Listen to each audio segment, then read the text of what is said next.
आप 1974 में IPS join करते हैं। कौन था सर सबसे बड़ा डकैत आपके हिसाब से? ट्रॉफी जाएगी छविराम, पूरे थाने की हत्या कर दी। और जिससे भी मैं कहूँ कि मेरी पोस्टिंग एटा हुई, उनका बड़ा अफसोस हुआ जान के साहब आपकी पोस्टिंग, भगवान रक्षा करें आपकी, अपना बीमा करा लीजिएगा। परिणाम आपके सामने है कि सारे 10 उनको उनका खात्मा हुआ। ये राजीव गांधी वाला किस्सा क्या है सर? आप प्रधानमंत्री को रोक देते हैं। तो उन्होंने कहा कोई भी वर्दीधारी पुलिसकर्मी मेरी ड्यूटी में नहीं लगाया जाएगा। आपका काम है कहना, हमारी जो रूल बुक है, ब्लू बुक, हम तो उसके हिसाब से चलेंगे। मौखिक आदेश हम लोग मानते नहीं हैं। सादे कपड़े में अपनी जर्सी बांधी बैठाए और वर्दीधारी को छुपा दिया। बहुत फिर फोटो खिंचवाई उन्होंने, ऐसा नहीं, आज भी मेरे पास वो फोटो है। हमने यूपी पुलिस का वो भी दौर देखा है कि जब अपराधी सामने है तो मुंह से ठाई ठाई की आवाज निकालनी पड़ी है। धक्के वाली जीप हुआ करती थी। डकैत 2 शहर आगे न निकल जाए तब तक जीप ही हमारी स्टार्ट गाड़ी नहीं स्टार्ट ही नहीं होती थी। जो बुलेट प्रूफ जैकेट थे वो अगर आप पहन ले तो मान लीजिए जैसे राणा प्रताप के युग का जो बख्तर बंद होता था, चल ही ना पाए आप चल ही ना पाए, फिर या तो बुलेट प्रूफ जैकेट ही पहन ले या फिर आपका ऑपरेशन कर ले। जो आज का इक्विपमेंट है बुलेट प्रूफ जैकेट, AK-47 तो छोड़ दीजिए, इसके ऊपर के जो वेरिएंट्स हैं वो सब आपको मिल रहा है। इससे ज्यादा मैं समझता हूं कि स्वर्णिम युग पुलिस का मैंने तो नहीं देखा। लेकिन एक बात कही जाती है कि पुलिस वाले अक्सर राजनीतिक दबाव में भी होते हैं। ये तो समाज वही कि क्या समाज में हवा में प्रदूषण है कि नहीं है? प्रदूषण तो सर्वत्र था, है और रहेगा। अक्सर पुलिस एनकाउंटर में एक तरीके की थ्योरी होती है, जवाबी कार्रवाई में वो मारा जाए। ये सच में होता है क्या? जब आपकी पटकथा और आपका प्लॉट एक ही है तो वर्डिंग भी वैसी ही होगी। फिर वहां पे भारतनाट्यम की मीमांसा तो होगी नहीं, या वहां पे कैसे बिरयानी पकाई जाती है तो उसका तो प्लॉट होगा नहीं। क्योंकि मैंने इतने इनकाउंटर किए हैं कि मानवाधिकार आयोग से मेरा बहुत घनिष्ठ और पारस्परिक संबंध हो गया था। मुख्यमंत्री अगर फोन करे विक्रम ये काम होना है और वो गलत ऐसा नहीं है, गलत है तो ये आपकी प्रतिभा है, आप इतने सीजन्ड आप एडिटर हैं। अब DGP हूं मैं, ये आए कि बहुत बड़ा ऑर्डर है, बुलेट प्रूफ जैकेट ये आपको खरीदने हैं, बहुत अच्छे जैकेट्स हैं। हमने कहा चलो बुलेट प्रूफ पहन लो जरा जैकेट, उन्हीं को। हाँ पहन लो बुलेट प्रूफ जैकेट, जैसा तुम कह रहे हो गया तो ऑर्डर भी मिल जाएगा तुम्हें, और नहीं हुआ तो तुम बता दो लाश कहाँ भेजनी है। धुरंधर देखी क्या सर आपने? ये वाली दूसरी धुरंधर 1 देखी, 2 नहीं देखी है। अतीक अहमद को तो आपने भी बड़े करीब से देखा है। उनका नाम था IS 277, इंटरस्टेट 277। इंटरस्टेट मतलब पूरे देश में उनका जो है आपराधिक साम्राज्य रहता है। जो किसी माई के लाल में हिम्मत नहीं थी कि FIR लिखा दे उसकी। तो मेरे पास 2 विकल्प थे कि भाई इसको थोड़ा हल्के में ले लो, होम्योपैथिक इलाज करा दो, या फिर आपके पास है इनकी बाईपास सर्जरी कर दो। 1400 करोड़ तो पुलिस ने रिकवर की उसकी संपत्ति से, और ये तो जितनी रिकवर की है ये 1% भी नहीं है। तो धुरंधर 2 में जो दिखाया है तो 100% सही नहीं, 200% सही है। तो पूरे सदन ने उसको श्रद्धांजलि क्यों दी? नमस्कार, मैं हूं अविनाश और आप देख रहे हैं ABP लाइव। आज हमारे पॉडकास्ट के जो मेहमान हैं वो हैं जो 15 दिनों के लिए अपने घर से बाहर एक ऑपरेशन में थे और लौटे तो उनकी पत्नी ने उन्हें पहचानने से इनकार किया। ये वो हैं जिन्होंने प्रधानमंत्री रहते हुए राजीव गांधी को रोक दिया कि अब आप इससे आगे नहीं जा सकते हैं। ये वो हैं जिन्होंने उत्तर प्रदेश ही नहीं बल्कि देश की सबसे एलीट फोर्स में से एक STF का गठन करने में महत्वपूर्ण भूमिका अदा की। आज हमारे खास मेहमान हैं पूर्व IPS डॉक्टर विक्रम सिंह, जो रिटायर्ड तो हैं लेकिन अब भी वो टायर्ड नहीं हैं। वो यूनिवर्सिटी के वाइस चांसलर हैं, वो हर रोज़ बच्चों को पढ़ाते हैं, वो हर रोज़ पुलिस फोर्स में जो भी कमियां हैं उन्हें खुलकर उजागर करते हैं, और समाज में जो कुछ भी चल रहा है, जो कुछ भी बदलाव आ रहे हैं, उसमें अपनी बात को बेबाकी से रखने के लिए जाने जाते हैं। शुक्रिया सर वक्त देने के लिए। अविनाश जी, बड़ी कृपा की कि आपने अपने प्रतिष्ठित मंच पर मुझे वार्तालाप के लिए अवसर दिया, बहुत बहुत धन्यवाद। सर यहीं से शुरू करते हैं। आप IPS रहे हैं, अंग्रेजी मीडियम में पढ़ाई है आपकी हिंदी और उर्दू वाकई बेहद अच्छी है। ये कैसे हुआ? क्योंकि मैंने सुना है, जितना मैंने आपको सुना है, पढ़ा है आपके बारे में, सुमित्रानंदन पंत से लेकर के तमाम जो कवि थे वो आपके घर आते थे, आपसे बातचीत, आपके पिताजी के घर आते थे, आपसे बातचीत होती थी। ये हिंदी वहीं की देन है क्या? बेशक, प्रयागराज तत्कालीन इलाहाबाद पढ़ने लिखने में उसका एक उप संस्कृति थी, और वो उप संस्कृति केवल घर घर में नहीं, वरना आप महादेवी वर्मा जी की तरफ जाइए, फिर आप जाए उपेंद्र नाथ अश्क जी के यहाँ, उसके बाद आइए हरिवंश राय बच्चन जी के यहाँ, सुमित्रानंदन पंत जी, महाकवि निराला जी और पद्मकांत मालवीय जी। ये मतलब ऐसी पत्रिकाएं निकलती थी, एक सरस्वती पत्रिका निकलती थी, और राम नरेश त्रिपाठी जो सुल्तानपुर के थे उसके संपादक थे। अच्छा, गोष्ठियाँ होती थीं हर 15वें दिन पे किसी एक व्यक्ति के घर में। तो जब हमारा नंबर आता था तो हमारे ड्राइंग रूम में ये जिनका मैंने नाम बताए हैं वो शोभा बढ़ाते थे। और क्या सादगी, क्या उच्च विचार और क्या शालीनता। पठन पाठन, स्वाध्याय, और फिर इलाहाबाद का जो सिविल लाइंस में कॉफ़ी हाउस था वहाँ पर भी यही समागम हुआ करते थे। और उसमें ये भेद नहीं होता था कि सुमित्रा नंदन पंत जी की, उपेंद्र नाथ अष्ट जी की और हरवंश राय बच्चन जी, लेकिन वहाँ उर्दू की शेर व शायरी भी खूब होती थी और बड़े अच्छे अच्छे शायर आते थे। एक छोटी मोटी नशिस्त, जहाँ मौका मिल गया चार इकट्ठा हुए तो शेर व शायरी का दौर भी शुरू हो जाता था। और ये एक माहौल होता था कि जो बौद्धिक प्रतिभा, उसका मूल्यांकन नहीं, उसके प्रति सम्मान और समर्पण। तो नियम था, घर में आप केवल हिंदी, स्कूल में केवल आप इंग्लिश। पिताजी चूंकि उर्दू और फारसी के जानकार थे, कमेंटेटर भी थे और कुरान और हदीस के अच्छे जानकार थे, तो उनके साथ जब रिवायत होती थी तो आप ये मान के चलिए कि फिर मैं तो ये नहीं कहूँगा कि मुझे क ख ग घ या अलिफ बे भी आता है या ABCD आती है, हाँ, लेकिन थोड़ी बहुत जानकारी जब इतने विद्वान के चरण में बैठने का अवसर मिला तो कुछ तो चरण रज मुझे मिली ही, इसलिए मेरा अहोभाग्य था। ये आपकी सारी भाषाओं पर समान पकड़ हो गई है, लगभग समान पकड़ है। मतलब आपसे अंग्रेजी में बात करें आप उसी प्रवाह में बोलते हैं, हिंदी में बात करें उसी प्रवाह में बोलते हैं, उर्दू में बात करें आप उसी प्रवाह में बोलते हैं। ये माता पिता और हमारे गुरुजनों का और हमारे मौलवी साहब का। मौलवी साहब उर्दू जैसे पढ़ाने के लिए पापा ने रखा था उनको, तो मौलवी साहब ने पहले दुआ पढ़ी, दुआ पढ़ने के बाद कलम को अच्छी तरीके से साफ़ किया, मुझे भी दुआ दी और उसके बाद बिस्मिल्लाह किया और बिस्मिल्लाहिर्रहमानिर्रहीम, और उसके बाद अलिफ बे से शुरुआत हुई। तो ये एक उस दौर का दौर था, जो भी हमारे दौर के जनरेशन के थे, हिंदी उर्दू एक साथ पढ़ाई जाती थी। फिर उर्दू छूट जाती थी, जिसकी रुचि होती थी वो आगे भी पढ़ता था। और आप ये भी देखते थे कि हमसे पहले के दौर में ये देखा जाता था कि 10th में जिनके उर्दू देते थे तो जो हिंदू स्कॉलर्स थे उनके नंबर मुस्लिम स्कॉलर से ज़्यादा आते थे। तो उसमें और एक रघुपत साहब फिराक साहब भी इलाहाबाद के बहुत बड़े स्कॉलर, फिराक गोरखपुरी साहब, और उनकी उर्दू और उनकी शायरी का तो कोई जोड़ ही नहीं है जी। ये रिवायत प्रयागराज की थी और उसी का थोड़ा सा प्रसाद मुझको भी ग्रहण करने का अवसर मिला था। चलिए वापस आते हैं आपके करियर पे, चूंकि ये शुरुआती आपकी बातचीत ही हिंदी से ऐसे शुरू हुई कि इस बात पे मुझे आना पड़ा। आप 1974 में IPS ज्वाइन करते हैं और कुछ दिनों के बाद आप एक ऑपरेशन में निकलते हैं, आपकी शादी हो गई होती है, 15 दिनों तक आप ऑपरेशन में रहते हैं और वापस आते हैं तो पत्नी पहचानने से इनकार करती हैं। ये बात आप कई बार कह चुके हैं, फिर भी मैं जानना चाहता हूँ क्या हुआ था ये वाकया? आमतौर पर ऐसा होता नहीं है। एंटी डेकॉइटी ऑपरेशंस में ये होता था कि तब आज की तरह नहीं था कि आप घर लौट के आए जब तक कि टारगेट मिले ना। ये होता था कि आप अगर जा रहे हैं तो पूरी फोर्स के साथ आप जाएं, रसद पानी के साथ जाएं, और अगर आपने कहीं कैंप लगाया है तो वहाँ पर जो संसाधन हो आप उसके ऊपर निर्भर रहें।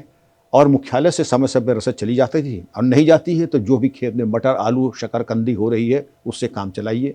गांव में अगर आटा वगैरह मिल जाता है तो पोखरे में जा कर के नहाइए, कुएं से पानी लीजिए, और ना नहाना ज़रूरी नहीं था, 2-4 दिन बिना नहाए भी कट जाता था। और ये मैं समझता हूँ ये इन 15 दिन में शायद 7-8 दिन स्नान का भी अवसर, ये सुविधा नहीं मिली हम लोगों को। तो दाढ़ी बढ़ी, खरोचे आ गई, कपड़े बीहड़ में जब जाते हैं आप तो कपड़े से आप सन जाते हैं आपके कीचड़ में। कीचड़ से सनने के बाद आपके बाल जो थे वो जटा जूट में परिवर्तित हो गए, दाढ़ी बढ़ी हुई है आपकी, और जो कपड़े पहन के गए थे वो पहचान को कीचड़ से लथपथ, उसके बाद सूखे, उसके बाद फटे। तो जो चीथड़ों में आदमी आए जिसकी दाढ़ी बढ़ी हुई हो तो ये घर का दरवाजा खटखटाए पत्नी खोले, ये अर्ध विक्षिप्त, ये वो तो घर SSP का घर था, लेकिन क्या कि वो साहब आ गए हैं तो खबर हो जाती है। लेकिन हैं ये कौन, अरे तुमने पहचाना नहीं। ये जो रील से बहुत सारे वायरल होते हैं कि बहुत फटे पुराने कपड़े में कोई अमीर आदमी आता है उसको पहचान नहीं पाते हैं। सेम वाकया अविनाश जी बिल्कुल वही था, क्योंकि अच्छे नहीं पहचान पाते थे। और हम लोग उस चीज़ को, हम लोग ने एक महारत हासिल की थी जिसको कहते हैं ऑपरेशंस की भाषा में कैमोफ्लेजिंग। अपना भेष बदल लेना। अगर आप हरे खेत का टाइम है, जाड़े का टाइम है, तो आप ऑलिव ग्रीन वर्दी पहनेंगे। अगर खड़ा गेहूं का खेत है भूरा तो आप खाकी वर्दी पहन लेंगे। अगर आप वैरागियों के बीच में जा रहे हैं तो गेरुआ लुंगी और आप चप्पल पहन लेंगे। अगर नाविकों के साथ आपका आमना सामना है फूलन देवी मलखान ऑपरेशंस में और आपको पार करना है तो आप नाविक बन करके ढाठा बांध करके और एक बंदूक लेके कि आप डकैत हैं और डकैत अपना नाम भी दे देंगे कि मेरा नाम विद्याराम है, D39 है मेरा नाम। और नाविक से पूछेंगे 2-4 गाली सुना करके, तू पुलिस की मुखबिरी तो नहीं कर रहा है? तो वो पुलिस वालों को 5 माँ बहन की सुना कहेगा, नमक हजूर हम आपका खाते हैं सरकार माई बाप, तो हम पुलिस की काहे मुखबिरी करेंगे। तो ये सब चीज़ें थी जो आपने फिल्मों में भी देखा होगा, गंगा जमुना मुझे जीने दो, चंबल की कसम भवानी की कसम, ये उस युग की बातें हैं। लेकिन वो ठीक है, बड़ा आनंद था उसमें भी। हालांकि बड़ी कैजुअलिटीज़ हुई पुलिस की उस दौरान, बहुत लोग शहीद हुए, और लेकिन बड़ी भारी कीमत देने के बाद 10 उन्मूलन अभियान सफल हुआ अविनाश जी, और सारा जनपद 10 मुक्त हो गया। कौन था सर सबसे बड़ा डकैत आपके हिसाब से? क्योंकि वो वीपी सिंह मुख्यमंत्री बने थे, उन्होंने कहा था कि मैं डकैतों का सफाया कर दूंगा, और डकैत ने उन्हीं के भाई की हत्या कर दी। मजबूरी में उन्होंने मुख्यमंत्री पद से इस्तीफा दिया, उनको वापस आना पड़ा, फिर आप लोगों की पूरी फोर्स लगी और पूरा डकैत साफ हुए। सबसे बड़ा डकैत कौन था? अविनाश जी, ये युग है आपका शंकरगढ़ का कस्बा, इलाहाबाद, इलाहाबाद हाँ। तत्कालीन, और जस्टिस CSP सिंह साहब, उनकी हत्या हुई थी वहाँ के जंगलों में। ये कहना था कि विश्वनाथ प्रताप सिंह साहब की आंख में खून उतर आया, और फिर उन्होंने जो एंटी डकैती लॉज, एंटी डकैती कोर्ट्स और एंटी डकैती विभाग को सशक्त किया, उसको पूरी तरीके से सुसज्जित किया, सबसे आधुनिक हथियार थे उनसे, और पूरा एक अभियान चला करके 10 उन्मूलन दुष्ट दलन, एक 10 उन्मूलन और दूसरा दुष्ट दलन, मुझे आज भी नाम याद है। तो ये शुरू हुआ। उसके बाद एक एक करके, जो सबसे बड़े की आप बात करें तो ट्रॉफी जाएगी छविराम जिनको नेताजी भी कहा जाता था। अच्छा। उनके करीब 100 लोगों के उनका गिरोह था, और पराकाष्ठा तो ये देखिए कि 1981 सितंबर में थाना अलीगंज जिला एटा एम्बुश करके पूरे थाने की हत्या कर दी। Inspector Rajpal Singh, home guard, sub inspector जितने थे 12 के 12 की हत्या कर दी। अब जब शहादत हो गई, ये इससे बड़ा दुर्भाग्य, एक जिले का पूरा थाना 10 एक मार दे गिरोह, तो एक मनोबल के भी प्रभाव पड़ा, दहशत जनता में हुई, सरकार की किरकिरी हुई। अब जिसको भी पोस्टिंग करें कोई जाने को तैयार ना हो एटा, और जिससे भी मैं कहूँ कि मेरी पोस्टिंग एटा होगी, उनका बड़ा अफसोस हुआ जान के, साहब आपकी पोस्टिंग, भगवान रक्षा करें आपकी, अपना बीमा करा लीजिएगा, और बाकी थोड़ा ये है कि वसीयत लिख दीजिएगा, और अपने हथियार मतलब वो क्रियाकर्म करके जाइए। क्रियाकर्म, क्योंकि साहब आपका तो अनिष्ट निश्चित होना ही, आप साफ दिख रहा है कि आप वहाँ से जिंदा नहीं लौटेंगे, आप मारे ही जाएंगे। इस तरह का वातावरण था, लेकिन ईश्वर की कृपा है और भगवान ने कामयाबी दी, फोर्स ने मेहनत की, परिणाम आपके सामने है कि सारे 10 उनका खात्मा हुआ। अच्छा, ये राजीव गांधी वाला किस्सा क्या है सर? आप प्रधानमंत्री को रोक देते हैं नए पे। देखिए, श्रीमती इंदिरा गांधी जी की हत्या हुई थी 1984 में। उसके बाद इलेक्शन होते हैं, बहुत प्रचंड बहुमत से राजीव गांधी जी लोकप्रिय प्रधानमंत्री बनते हैं। उनका दौरा था कि नैनीताल आना है, भ्रमण करना है। तो उस नैनीताल भ्रमण के दौरान वो युवा प्रधानमंत्री थे, पीपल फ्रेंडली थे, तो उन्होंने कहा कोई भी वर्दीधारी पुलिसकर्मी मेरे ड्यूटी में नहीं लगाया जाएगा।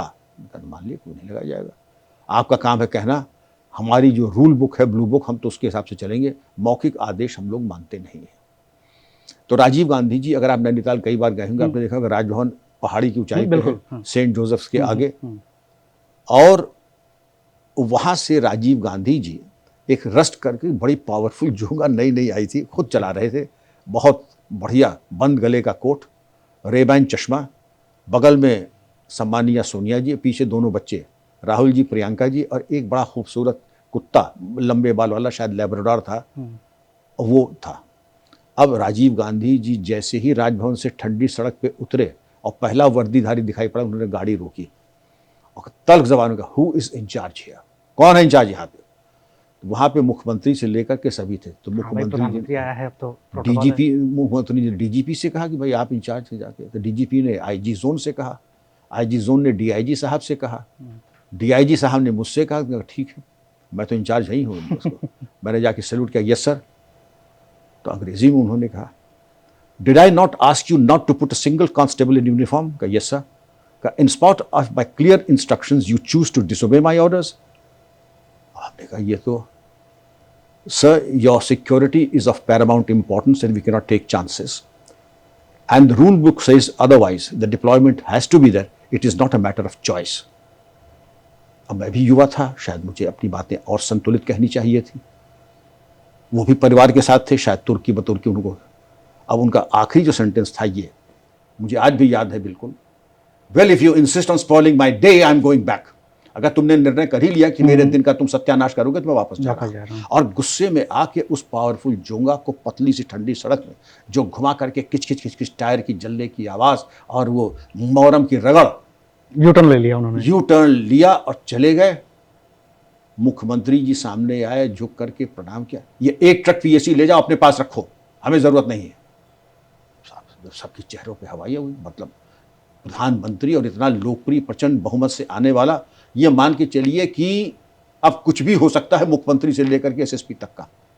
अब सबके चेहरे पे हवाई, अब करना क्या है कि साहब कोई तो तरकीब निकालिए। तो कुछ आर.के. शर्मा स्वर्गीय डिस्ट्रिक्ट मैजिस्ट्रेट ने कहा हमें एक मौका दीजिए, 5 मिनट हमको जा करके ज़रा उनसे एक बार वार्ता कर लें। खैर राजभवन बंद था, कक्ष बंद था। हमने विनय की कि ज़रा हम लोग 2 मिनट दर्शन करना चाहते हैं। खैर अब कौन सा गिफ्ट पैकेज लेके आए? हमने कहा सर अब आप चले, आपको एक भी वर्दीधारी दिखाई नहीं पड़ेगा। बस वायरलेस पे कह दें जितने वर्दीधारी पेड़ के पीछे और जितने सादे कपड़ों के हैं वो सामने आ जाए। उनका सर अब कोई नहीं जाएगा, डिस्ट्रिक्ट मैजिस्ट्रेट और हम चलेंगे। सादे कपड़े में अपनी जैसी बांधी बैठाए और वर्दीधारी को छुपा दिया। भीमताल गए वहाँ से। भीमताल जाकर के उन्होंने भुट्टा खरीदा, चूरन वगैरह जो बच्चे खरीदते हैं वो खरीदा और थोड़ा दौड़ भाग की। और उसके बाद फिशिंग रॉड लेके गए थे, थोड़ा फिशिंग विशिंग किया।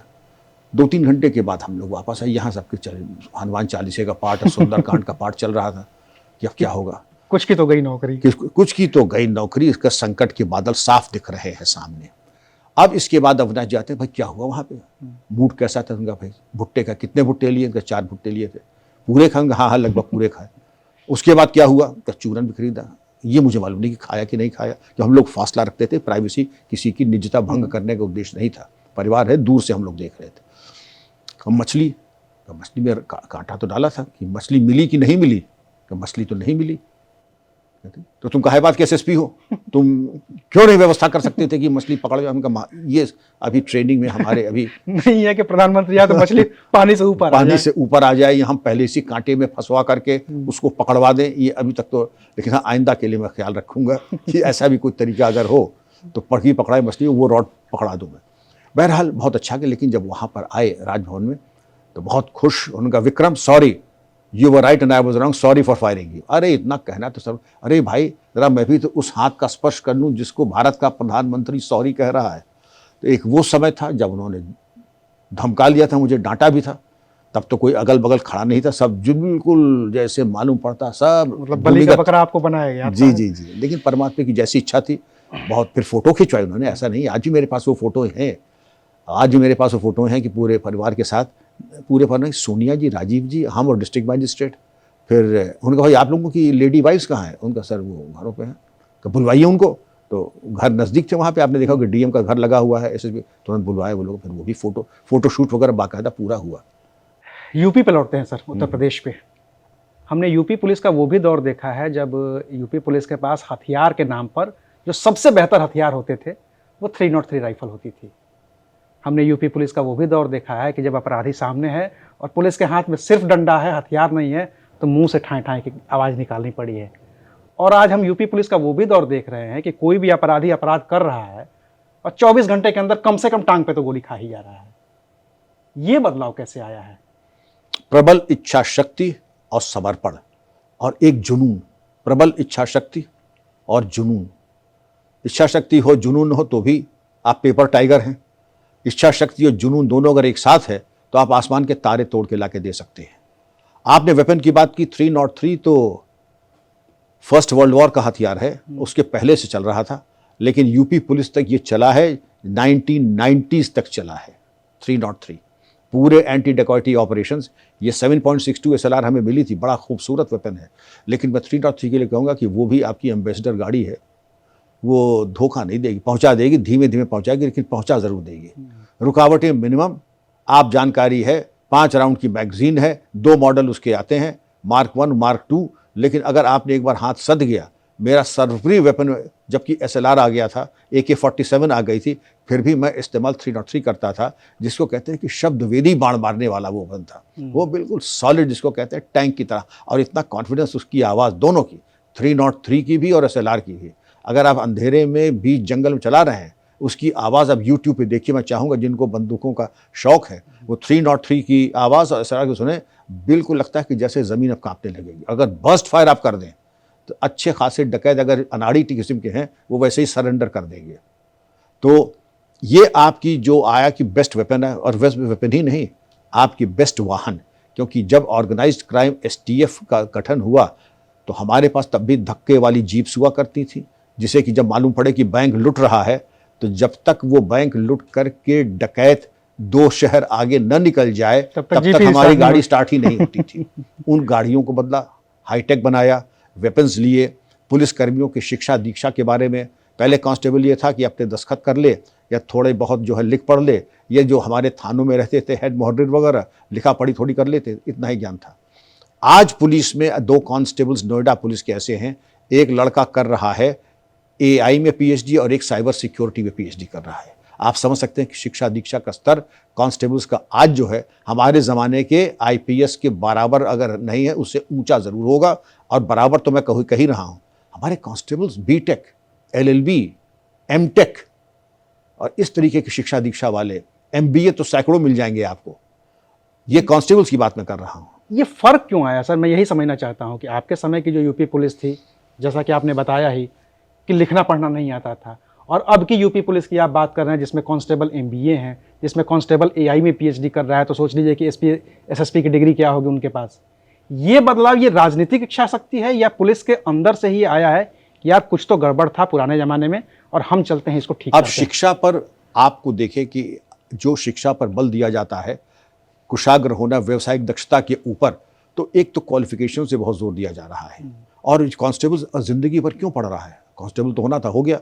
उसको ये मालूम है कि अगर हम अपना कार्य और आचरण ठीक रखेंगे, अगर हम पढ़ाई लिखाई करेंगे, अगर हमारा कैरेक्टर रोल अच्छा होगा तो हम डिप्टी SP तक बन सकते हैं। कांस्टेबल्स की पोस्ट आज इतनी ग्लैमरस होगी। हमारे टाइम में ग्लैमरस लोग कहते कांस्टेबल का मतलब चपरासी, आज कांस्टेबल का मतलब पुलिस ऑफिसर।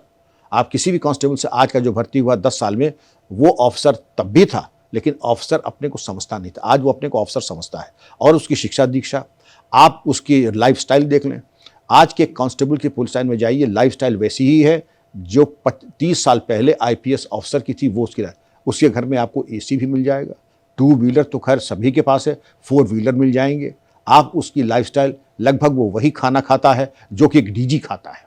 ये अंतर आ गया। वो लाई चने वाला ज़माना चला गया कि कांस्टेबल लाई चना खाएगा और DG साहब बर्गर खाएंगे और स्मूदी पिएंगे। आज कांस्टेबल भी बर्गर खाएगा, स्मूदी पिएगा और DG साहब भी वही खाएंगे। हो सकता है DG साहब तो लाई चना खाएं, क्योंकि प्रशांत कुमार के टाइम में मैं जाता नहीं।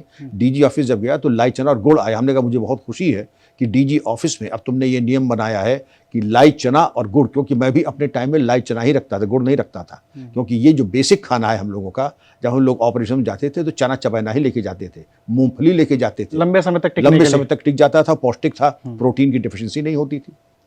लेकिन यही जो मैं समझना चाह रहा हूँ सर कि एक तो ये हो गया कि पुलिस ने खुद को आधुनिक बना लिया है। जो कांस्टेबल हैं वो भी चाहते हैं कि हम फ्यूचर में कांस्टेबल ही ना रहें, अधिकारी पद पर पहुँचे। इसके पीछे, इन पूरे बदलावों के पीछे क्या ये समाज का बदलता हुआ तरीका है या फिर राजनीतिक इच्छा शक्ति? देखिए, आप जब DG थे, मायावती भी मुख्यमंत्री हुआ करती थी, बहुत सख्त प्रशासक मानी जाती थी, हम लोगों ने भी उनका ज़माना देखा है। अब योगी जी हैं, बीच में अखिलेश यादव भी थे 5 साल के लिए, और इस दौरान हमने बड़े बदलाव देखे हैं यूपी पुलिस में। पढ़ाई लिखाई को लेकर के भी, क्राइम कंट्रोल को लेकर के भी, एफिशिएंसी को लेकर के भी, मॉडर्नाइजेशन को लेकर के भी। ये कैसे हो पाया है? ये पुलिस के क्योंकि अगर अधिकारियों की बात करें तो आपके ज़माने में जो अधिकारी थे वो भी उस समय SSP रहे होंगे, IG रहे होंगे, DIG रहे होंगे, जो अब और ऊंचे पदों पर चले गए हैं तो वही लोग, लेकिन उन्होंने 10 साल में खुद को आगे बदल लिया, बहुत आगे बढ़ गए हैं, बहुत मॉडर्न हो गए हैं। इसके पीछे का दोनों बातें हैं। एक तो सामाजिक परिवेश और दूसरा राजनीतिक इच्छा शक्ति। सभी बहुत अच्छे मुख्यमंत्री रहे हैं जिनका आपने नाम लिया है, सबने ही पुलिस आधुनिकीकरण के ऊपर कुछ निवेश किया है। लेकिन एक होता है कुछ निवेश और एक होता है क्रांतिकारी निवेश, अभूतपूर्व निवेश। हमने फिर फोटो कॉपियर, कंप्यूटर सिस्टम्स या हार्डवेयर सॉफ्टवेयर पर निवेश नहीं किया। हमने वो कर दिया जो आज तक नहीं हुआ था कि हमारे तमाम ज़िलों में पुलिस कमिश्नरेट खुल गए, हमारे यहाँ IT इनेबल्ड सर्विसेज हो गई, डायल 112 आ गया, जो सर्वाधिक आधुनिक हथियार है और इक्विपमेंट है, न केवल आईटी का बल्कि आपके जो हथियार होते हैं, एम्यूनेशन जो होते हैं, infrared aiming devices, bullet proof jacket, इतने हल्के। हम लोग के टाइम में तो जो बुलेट प्रूफ जैकेट थे वो अगर आप पहन ले तो मान लीजिए जैसे राणा प्रताप के युग का जो बख्तर बंद होता था, चल ही ना पाए आप चल ही ना पाए, फिर या तो बुलेट प्रूफ जैकेट ही पहन ले या फिर आपका ऑपरेशन कर ले। मतलब 18-20 किलो की जैकेट हो गई, उसके बाद हाथ में हथियार हो गया तो आप तो 1 किलोमीटर ना चल पाएंगे। तो अब जो आज का इक्विपमेंट है, bullet proof jacket, night vision devices, infrared aiming devices, आपके हथियार AK-47 तो छोड़ दीजिए, इसके ऊपर के जो वेरिएंट्स हैं वो सब आपको मिल रहा है। ग्लॉक पिस्टल्स मिल रही हैं। आपके जो वाहन है, आज तो एसपी जो है शायद इनोवा पे चलता है। अब और क्या चाहिए आपको? जिस गाड़ी पे मुख्यमंत्री चलते हैं वही गाड़ी आपको भी मिल रही है, तो और आपको क्या चाहिए? इससे ज्यादा मैं समझता हूं कि स्वर्णिम युग पुलिस का मैंने तो नहीं देखा। ये स्वर्णिम युग चल रहा है फिलहाल पुलिस बिल्कुल। का। लेकिन एक बात कही जाती है कि पुलिस वाले अक्सर राजनीतिक दबाव में भी होते हैं, क्योंकि आप पुलिस के सर्वोच्च पद पर रह चुके हैं। आपके समय में कोई ऐसा दखल आया क्या कि यार ये ऑपरेशन को रोक दो, या जो आप चाहते थे किसी ऑपरेशन में कि कोई मनचाही कि इस अधिकारी को मैं इसमें लगाऊंगा, और कोई सियासी दखल आया हो कि नहीं विक्रम इसको रहने देते हैं, इसको लगा लेते हैं, ऐसा कुछ झेला है क्या? खूब झेला नहीं है। ये तो समाज में क्या समाज में हवा में प्रदूषण है कि नहीं है? प्रदूषण तो सर्वत्र था, है और रहेगा। ये आपके ऊपर है कितना इनहेल करते हैं आप इनहेल करते हैं या अपने को अप्रदूषित रखते हैं, या आप अपने यहाँ सिस्टम ऐसे लगाते हैं कि प्रदूषण ना पड़े। दो बातें हैं, एक तो काम अगर लीगल है या इलीगल है। देखिए लीगल है तो लंच पे उठने से पहले मैं ये काम कर दूंगा, और इलीगल है वो होने वाला नहीं है। अगर मेरा आपको मशवरा अगर आप कराना है, इतनी ज़रूरी है कि पुलिस लाइन की ज़मीन में, मैं रियल लाइफ बता रहा हूँ, अगर आप चाहते हैं बिल्डर को दे दी जाए या आप चाहते हैं कि एक 3rd क्लास आदमी को आउट ऑफ टर्न दे दिया जाए, तो मेरा तबादला करा दीजिए। मेरे रहते ये होने वाला नहीं है। प्रेशर तो पड़ा होता हो, प्रेशर तो खूब आता था, लेकिन मैंने किया नहीं। दूसरा ये था कि मैं मिसाल आपको बताता हूँ, पहले जनपदीय स्तर पर कि सर मैं एक आदमी को भेज रहा हूँ, इसको पुलिस बहुत पीड़ित कर रही है, ज़रा देख लीजिएगा। हमने कहा भेज दीजिए। मैं तो बैठा है, तो ऑफिस से बैठा, तो उन्होंने कहा कि आपका नाम क्या है? तो मेरा नाम जैसे मान लीजिए दिलावर है। मैं कहा दिलावर कैसे आना हुआ? नाम तो बड़ा तुम्हारा पहचाना है। गैंग चार्ट निकाला तो मालूम पड़ा तो गैंग मेंबर है और 6ठा नंबर है उसका। क्या परेशानी का? पुलिस रोज़ छापा डाल रही। तो हमने कहा तुम क्या समझते कि पुलिस आकर के तुम्हें समोसा और चाय ला करके पेश करेगी? गैंग मेंबर है तुमको सरेंडर करना चाहिए था। फिर हमने इंस्पेक्टर कोतवाली को बुलाया कि भाई ये है गैंग चार्ट में इनका नाम है, आप ज़रा इनको ले जाइए, देख लीजिएगा। बात आई गई होगी। शाम को नेताजी का फ़ोन आ गया, सर मैंने आपको भेजा था कि देखिए उसका तो इनकाउंटर हो गया। लेकिन भाई मैंने तो इंस्पेक्टर कोतवाली को देख लेना। तुम सर आपने कहा कि देख लेना, तो मैंने मतलब अब क्या हुआ कैसे हुआ ये तो मैं बाद में बताऊंगा। उसने कहा कि जो एक उसने वर्षन बताया कि ले जा रहे थे, धींगा मुश्ती हुई, उसने मुझे मारने की कोशिश की तो मैंने भी आत्मरक्षा में गोली चलाई और मर गया वो। तो उसके बाद फिर कोई मेरे पास प्रेशर आया नहीं उसके बाद। लेकिन अभी आपने ये जिक्र कर ही दिया सर, तो इसके बारे में बता रही है। अक्सर पुलिस एनकाउंटर में एक तरीके की थ्योरी होती है, हमने अपराधी को पकड़ा, अपराधी हाथ छुड़ा के भाग रहा था, अपराधी ने पुलिस का हथियार छीन लिया, जवाबी कार्रवाई में वो मारा गया, टांग में गोली लगी या मारा ही गया। ये सच में होता है क्या? जो सच में होता है, नहीं जो सच में होता है वो भी ऐसे ही होता है। जब आपकी पटकथा और आपका प्लॉट एक ही है तो वर्डिंग भी वैसे ही होगी। फिर वहां पे भारतनाट्यम की मीमांसा तो होगी नहीं, या वहां पे कैसे बिरयानी पकाई जाती तो उसका तो प्लॉट होगा नहीं। जब एनकाउंटर का प्लॉट है तो एनकाउंटर का टेरेन बदल सकता है, जंगल हो सकता है, खेत हो सकता है, हाईवे हो सकता है, और यह बहुत अगर हुआ तो आप ये मान लीजिए कि किसी का कमर्शियल कॉम्प्लेक्स होता है, यही तो होगा, झींगा मुश्ती ही होगी। और धारा 96 से लेकर के धारा 106 पुरानी IPC और 34 से लेकर 44 भारतीय न्याय संहिता, आत्मरक्षा में अपने या किसी और के न्यूनतम बल प्रयोग करना, तो विंडो बड़ी छोटी है। और इस विंडो में जो आपने बताया है कि यही कहानी होती है, अब वहां पर अन्य किसी चीज का संगीत या सिनेमा की कोई बात गुंजाइश नहीं है। लेकिन आपने यही कहा कि सारे इनकाउंटर का मजमून लगभग एक जैसा होता है, केवल समय, तारीख और दिन और थाना बदल जाता है, बाकी मजमून ऐसा लगता है कि मजमून एक ही है। हाँ, तो अब इसके ऊपर चूंकि शुरुआत और गंतव्य जब एक ही है तो मजमून भी काफ़ी 90% तो मैच करेगा ही। हंगामाए गिरफ्तारी में मुनासिब चोट पहुंचा करके, तो अंग्रेज़ों के ज़माने से चला रहा है। हंगामाए गिरफ्तारी में मुनासिब चोट पहुंचा करके गिरफ्तार और दस्तयाब किया। अब गिरफ्तारी के दौरान जाहिर है कि एक दूसरे को देखेंगे कि हुजूर जब से तशरीफ़ लाए तब से तो ये बिल्कुल जन्नत हो गया है, ये तो कहेंगे नहीं। गाली गलौज होगी, उठा पटक होगी, उठा पटक भी कहेंगे। हंगामाए गिरफ्तारी में मुनासिब, अब वो मुनासिब ये हो सकता था, अब उस मुनासिब टर्म को ही अब डिफाइन करना है मुनासिब बस। शब्द में सब कुछ है। हम स्पर्श कर ले वो भी मुनासिब है, और भरता की तरह बिल्कुल हम पल्प बना दे वो भी मुनासिब उसमें आ जाएगा, अगर आप जस्टिफाई कर सके कुछ के आपके ऊपर कातिलाना हमला किया और मकतूल और मतलूब और इसके गुंजाइश होने से पहले आपने उसको दोनों हाथ करके उसको आपने निष्क्रिय कर दिया, न्यूट्रलाइज कर दिया। अच्छा सर, बहुत लंबा करियर रहा है आपका। मैं आपसे बस एक ये समझना चाहता हूँ, सबसे मुश्किल ऑपरेशन कौन सा रहा है आपका? वो एंटी डकैती ऑपरेशन हो सकता है, वो किसी अपराधी की गिरफ्तारी हो सकती है, या कोई ऐसा हत्याकांड जिसने आपको बुरी तरीके से उलझा दिया हो कि यार ये सुलझ ही नहीं रहा है। 36 साल का करियर का सबसे मुश्किल देखिए, ऑपरेशन। जब आपको अपना काम आता है और आप सही काम करना चाहते हैं तो कठिनाई तो होती है, मुश्किल तो होती है, लेकिन आपको हावी आपके ऊपर नहीं होगी। कौन सा ऑपरेशन ऐसा है जिसमें पुलिस की कैजुअलिटीज नहीं हुई? बहुत कठिन था, लेकिन परमात्मा ने, हमारी फोर्स ने झंडे गाड़े और कामयाबी मिली। दूसरी चीज, ऐसा कौन सा इन्वेस्टिगेशन जिसमें प्रेशर न पड़ता हो? आरुषि मर्डर केस को ले लीजिए, कौन सा ऐसा प्रेशर है जो नहीं लगा आपके ऊपर कि आप बिल्कुल काले को सफेद कर दीजिए? तो कुछ लोग होते हैं जो काले को सफेद कर देते हैं, हम लोग उनमें से नहीं थे। जम करके प्रेशर पड़ता है ऑपरेशन में। तो मैंने आपको बताया कि एक आपको भेज दिया। एक दूसरी मिसाल समझ लीजिए, एक महानगर में मैं एसएसपी हूं, मुख्यमंत्री कहते हैं कल आप 10 बजे आ जाइए। ठीक है, मैं 10 बजे पहुंचता हूं मुख्यमंत्री निवास। जब पहुंचता हूं देखता हूं कि वहां का उस जिले का माना हुआ माफिया चीफ जिसके ऊपर इनाम था वो भी बैठा हुआ। जब मुझे देख के वो भागने लगा, कहा तुम क्यों भाग रहे हो? तुम भी चाय पियो, हम भी चाय पियेंगे, ऐसी क्या बात है? मुख्यमंत्री जाके देखे, साहब ये हमारे युवा कार्यकर्ता है और थोड़ा एक सुधरने की इसने गलतियां की हैं, थोड़ा सा सुधरने का मौका दीजिए। उनका बिल्कुल मैं दूंगा, बिल्कुल दूंगा साहब, आपका आदेश शिरोधार्य है। और तो पहले मुख्यमंत्री का कि तुम चले जाओ ज़रा, फिर मुख्यमंत्री और बातें की। 10 मिनट बाद मैं भी चला गया, गंतव्य पहुंचा, बात आई गई होगी, लेकिन ये बातें कुछ ऐसी होती हैं जो मेरे कान से आकर के मेरे पेट में जाती हैं, फिर मैं उसको किसी से व्यक्त बोलता नहीं हूँ। आपका काम था कहना, मैंने किसी से कहा नहीं। अब वो क्या समझा कि शायद अब हम मुख्यमंत्री का मीटिंग हो गई है, अब तो मैं कुछ भी कर सकता हूँ। उन्होंने एक जाकर के सेठ जी के यहाँ जाकर के उन्होंने वारदात की, कहा कि पैसे लाओ। पुलिस को खबर मिली, पुलिस ने एनकाउंटर हो गया, उनके भी सर में गोली लग गई। अब आप समझ सकते हैं, जब सर में गोली लग गई तो जिंदाबाद मुर्दाबाद मुख्यमंत्री जी का भी बात चली गई।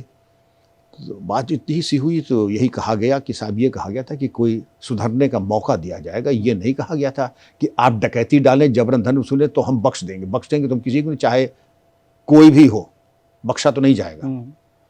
तो कार्रवाई तो हो गई, और इसके नाम का जो आतंक है वहां पर, ये मान के चलिए कि जब इसको गोली लगी पूरे नगर में घी के दिए जलने लगे। अस्पताल जब गया, जब वहां से बच गया तो घी के दिए बुझा दिए गए, मारे डर के, जिंदाबाद के नारे लगने लगे।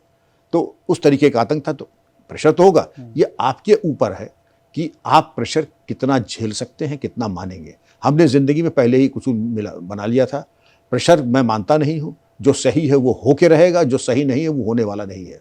उनका कहते भी थे, साहब मैं मंत्री बोल रहा हूँ, मैं जानता हूँ आप मंत्री बोल रहे हैं, लेकिन ये होने वाला नहीं माननीय मंत्री जी।